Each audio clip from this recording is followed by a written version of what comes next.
क्रिया पढ़ा रहे हैं।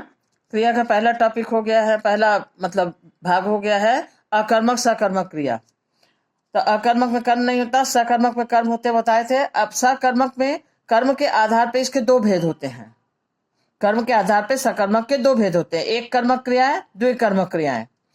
एक कर्मक क्रियाओं में क्या होता है, जिन क्रियाओं का एक ही कर्म होता है, जिन क्रियाओं का एक ही कर्म होता है, नाम से ही पता है एक ही कर्म, वे सकर्मक क्रियाएं कहलाती हैं। जैसे रमेश पतंग उड़ाता है, राम पुस्तक पढ़ता है, सीता ने कहानी सुनाई, शीला फल खा रही है।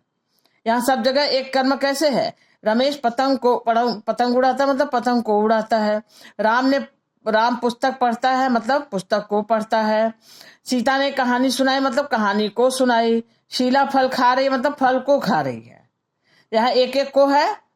एक कर्मक सकर्मक क्रिया की तरह से अकर्मक में कर्म होता नहीं है, सकर्मक में यहाँ एक कर्मक है, एक एक को दिख रहा है। और द्विकर्मक क्रियाओं में क्या होता है, जिन क्रियाओं के दो कर्म होते हैं, यहाँ एक कर्म था और यहाँ दो कर्म है होते, वे द्विकर्मक क्रियाएं कहलाती हैं। जैसे बच्चे ने अध्यापिका को काम दिखाया, सुमन बच्चों को कहानी सुना रही है, मोहन ने सोहन को अपनी घड़ी दी, शीला ने रमा को अपना गाना सुनाया, मैंने तुमको अपनी पुस्तक दी। ठीक, अब देखिए सब में दो कर्म कैसे हो गया, दो कर्म कहाँ दिख रहा है। बच्चे ने अध्यापिका को काम दिखाया मतलब काम को दिखाया, सुमन बच्चों कहानी मतलब कहानी को सुना रही है, यहाँ को है। और मोहन ने सोहन को अपनी घड़ी दी, घड़ी को दी, यहाँ घड़ी को दी। शीला ने रमा को अपना गाना सुनाया मतलब गाना को सुनाया।